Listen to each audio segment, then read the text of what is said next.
Hi everybody, welcome to week 4.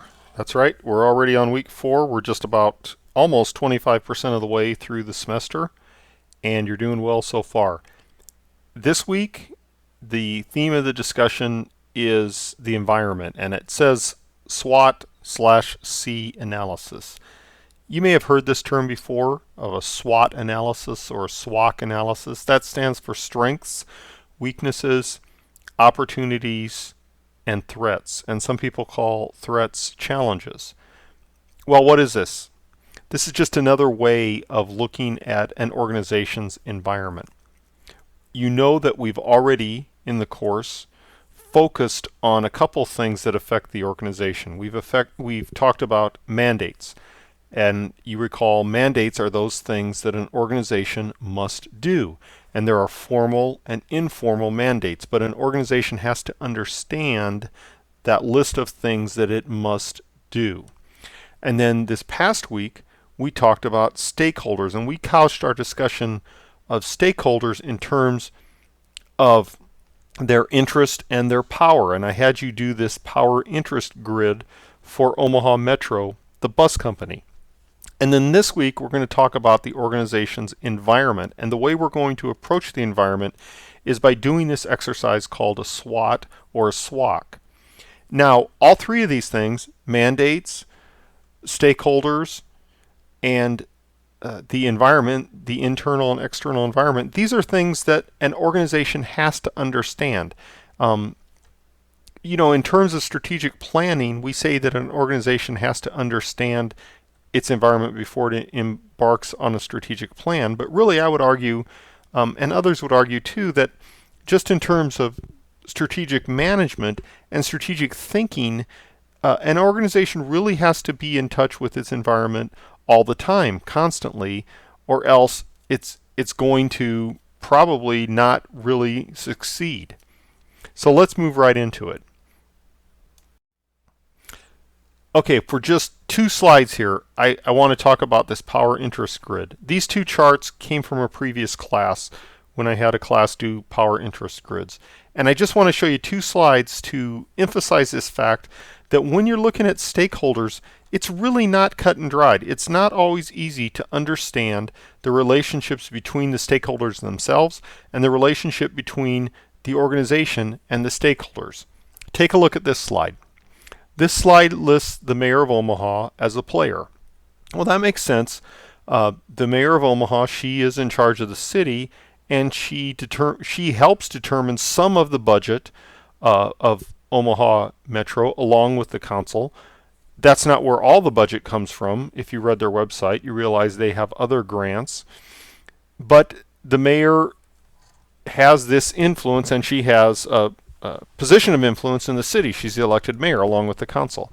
And then look at the area of subjects. This person had riders as subjects. Riders need the bus system, but they may or may not have much influence on how the route structure operates, what the fare structure looks like. And so this person put riders in the category of subjects. Look at the next slide. This person had some other ideas. This person put the mayor of Omaha in the quadrant of context setters. As a person who says, look, here are some of the rules for the city of Omaha. This is how the city of Omaha operates. And the bus company, because it is really a separate political entity and a separate corporation, may or may not listen to the mayor, but probably will. And so in this setting, the mayor is a context setter. This person also had customers as the crowd with low interest and low power. Now, I would probably disagree with that because I think that the customers have higher interest, but I understand where this person might have put customers in the crowd. So you see that I only provide these examples not to say that there's necessarily a right or wrong answer. I provide them for you to understand that when you're in the midst of creating a strategic plan for your organization, one of the things people in the organization, within the organization, are probably going to disagree on is who are the stakeholders and what power or interest do the stakeholders have in the organization. Now, a power interest grid, if you read the text, that's not the only way to look at stakeholders. There's other way to look at stakeholders.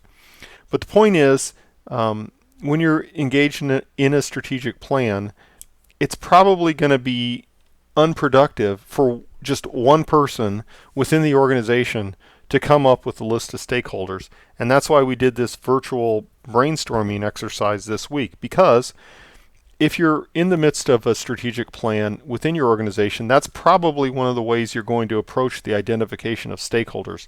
You're going to have a brainstorming exercise, and you're going to come up with a list of stakeholders, and then you're going to justify why you think those stakeholders are accurate. So that's just a little bit of recap on stakeholders. And now I want to move into this issue of the environment and why a SWOT or SWOC exercise works well for that. This is the 10-step model that's in your book, and I circled a couple things here. At the top it says external environment, and at the bottom it says internal environment. And that's very simplistic. Any organization operates within an ecosystem, if you will, and the organization doesn't stand by itself. The organization has to understand the environment that it operates in. Why? Because the environment affects the way the organization operates. And once again, just like with mandates and just like with stakeholders, if an organization does not have an understanding of its environment, the organization is probably headed for strategic failure, because they just can't go out and do anything they want, anytime they want, at a whim, because, again, mandates are going to have something to say about that, stakeholders are going to have something to say about that, and the environment's going to have something to say about that. So, how's the environment changing? Big picture. I assigned you a reading from Bryson's larger text this week, and he talks about these things. I mean, just in the big picture, societally and worldwide, really, there is a lot of social and organizational complexity, and those things are changing all the time. We talked about this before. Point 3, a continuance of technological change. One of the reasons I stress looking at organizational websites is that this is one of the ways that organizations make their presence known in the world, if you will. And websites really, as you know, are just the tip of the iceberg. In fact, they might be sort of ancient technology. Organizations make their presence known on Twitter. They make their presence known on all kinds of other platforms. Facebook, organizations use Facebook as not just to trade pictures of their kittens or children, they use Facebook to advertise and get customers, if you will. Politicians use social media platforms. So technological change is really influencing the environment. How about the diversity of the workforce, of the clientele, and of the citizenry? We know our population is becoming more diverse in many ways. Age diversity, ethnic diversity, diversity of ideas. And so, an organization has to understand these kinds of things that are happening in the environment. How about go down to the last couple bullets that I have there? This idea of a culture of fear. I hope you're all following the lead up to the 2016 presidential primaries. And yes, I know it's a hugely long time that it takes for our process to get to this point. But, you know that some would-be presidential candidates do operate on this idea of fear. You also know that everything that is talked about in presidential campaigns is not positive. How about this emphasis on learning? One of the things we argue about is something called the Common Core Criteria for K-12 education. So there's all kinds of stuff always going on in the environment, and this is just the big picture of what's going on in the environment. And these things may or may not affect your organization, but they may affect your organization in ways that you're not even aware of. So this is external environment, but there's also internal environment that affect your organization as well. And that's why we're going to talk about this SWOC analysis. Okay, so maybe you've seen this before. Hopefully you have, because the SWOT analysis has been around for quite a while, for several decades. Often you will see a SWOT analysis presented as a quadrant. It's this 2x2 matrix thing. And there's 4 corners, just like with the power interest grid. We have strengths, weaknesses, opportunities, and challenges or threats. And typically you might see a listing listed in these quadrants. 4 or 5 strengths, 4 or 5 weaknesses, several opportunities, and several challenges. And in fact, I provided you a reading, an economic development exercise that the city of Lincoln did a couple of years back. And for some of their entities, they list these very things. And you can see that in Appendix B of that reading.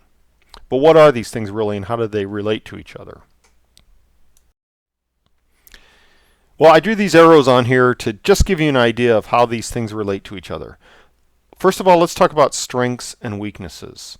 You notice I have the word internal up there. Well, strengths and weaknesses in your organization, that's part of your internal environment. In other words, if you have an organization, let's say you run a museum in Omaha, and you say one of your strengths is that there's an abundance of people with bachelor's degrees in history in Omaha, so they all love your museum. Well, that's not a strength of your museum. That's actually probably an opportunity. A strength is something that's internal to your organization, as a weakness is. So let's talk about funding for a nonprofit. If your nonprofit has a very healthy budget and very healthy revenue stream, then that's a strength. On the other hand, if your nonprofit has a very weak revenue stream and you don't really have a way of producing revenue, for example, that's a weakness. So that's part of your internal environment. Strengths and weaknesses are part of your internal environment. How about opportunities and challenges? Well, those are, you see the word external. So those are part of your external environment. Opportunities are things out there that literally you can grab and run with. They may be a prospective group of clientele. They may be a big donor out there. So those are external to your environment. And then challenges, those are also external. For example, an economic downturn may be a challenge for some nonprofits. It's certainly a challenge for governments. When we had a large economic downturn that started in 2008 and 2009, that was really a challenge to a lot of governmental agencies because it affects the tax structure. Less people, when more people lose their job, they're not paying taxes as much. And that's just a challenge to maintain a city and its services in that environment. So we have strengths and weaknesses operate together as part of your internal environment. Opportunities and challenges operate together as part of your external environment. And so then we also have positive aspects and negative aspects. And this is where we divide this matrix between left and right. Strengths and opportunities you can see as positive aspects. Strengths, again, going back to your budget. We have a strong budget. So that's good. That's positive, right? And you can also look at the external environment and say, look, we have a group of opportunities out there. We have potential clientele, for example. We have potential for to gain a large donation source, a foundation, or a large donor for our organization. But then on the right-hand side, we have negative aspects. So weaknesses and challenges are negative. Your budget is bad, right? You don't have much flexibility in your budget. That's bad. That's a negative. Challenges may be things like competitors to your organization. States, believe it or not, states and cities compete with each other. States compete with each other for business development. They compete with each other for economic development, and there may be cities closely linked that are competing with each other in that environment. So, for example, Omaha and Council Bluffs. How does the fact that Iowa has legal casino gambling in Council Bluffs, how does that affect Omaha? Is that a challenge for Omaha or not? So that's how those things link up. And then there's one final relational aspect, and that's present and future. So I have those words, present on the top, future on the bottom. Present in your internal environment, if you take a snapshot of your organization, it is what it is right at that moment. Doesn't mean it can't change, and it probably will change. But your internal environment, you constantly have to be gauging it. But when an organization presents an audit of itself, that's a snapshot in time. That's our financial situation right now. But in the future, are opportunities and challenges. They're there right now, but you're going to meet them in the future. So that's how I have these three axes and how they link the strengths, weaknesses, opportunities, and challenges together. So here's some examples of what these internal and external environmental issues are. So again, remember, the idea of doing a SWOC or a SWOT is to be able to allow an organization to identify what are some of the aspects of its internal and external environment. So internally, you have resources, right? You have people. You have your economic health of your organization. You have your organization's relative competitiveness. How about strategies? You may have in your internal environment, you might have strategies operating, or you might not have any. Actually, as we know, there's organizations that have no strategy. But you may identify your strategy by processes, by functions, by departments. And then you have performance indicators. A healthy organization internally is going to track its own performance. And so that's part of your internal environment. But how about your external environment? We talked about a few of these things: political trends, social trends, technological trends. Those are in the external environment. The organization really can't control those things. How about key resource controllers? These are people who are actually giving you revenue, for example. Your clients, your customers, your funders. They're very important if you're in nonprofit. If you're in government, your taxpayers. Your tax base is very important if you're trying to run a city. How about competitors? Who are your competitors? And who are your collaborators? Who's working with you? Sometimes your competitors and your collaborators are the same people, and they change roles. So those are just some examples of your internal versus your external environment and how it fits into this idea of doing a SWOC. So, after hearing me talk on and on about this, and also importantly, after doing all the readings, here's what we're going to do this week for the discussion board. What I want you to do is I want you to look at the University of Nebraska at Omaha website, and specifically at the strategic plan. And you're just going to make yourself familiar with that. I don't want you to memorize it. But what I want you to do is I want you to assume that you have been assigned a role in helping create or upgrade or add on to UNO's strategic plan. And for starters, what we're going to do is we're going to come up with a SWOC analysis. So based on everything you've read and I've talked about, what I want you to do is list for the University of Nebraska at Omaha, just based on its website. 2 of each. So 2 strengths, 2 weaknesses, 2 opportunities, and 2 threats. And then, of course, I want you to justify why you said those things were what they were. Why are these strengths? Why are these weaknesses? Why are these opportunities? And why are these threats? And so the last thing I want to say about that is, you know from reading the syllabus that one of the term project opportunities I give you is the chance to do a SWOC on the organization that you select.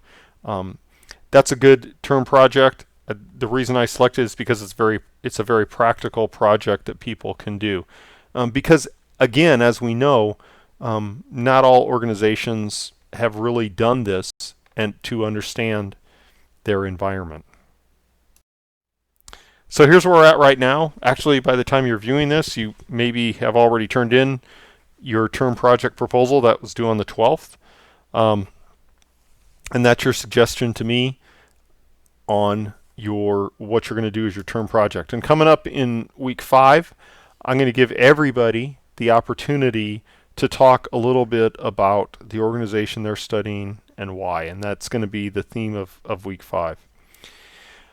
Coming up in a couple weeks, on September 26th, I have the short analysis first assignment due. That's going to be a stakeholder analysis.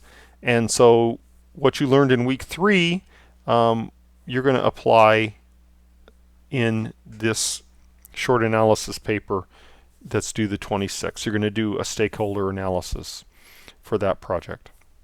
And then coming up on October 10th, your term project interview plan is going to be due as well. And we're going to spend some time in the class talking about interview questions.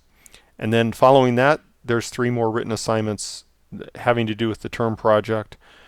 And then there's 1 more short analysis project. So that's it for this week. Good luck, and let me know, as always, if you have any questions. Thank you.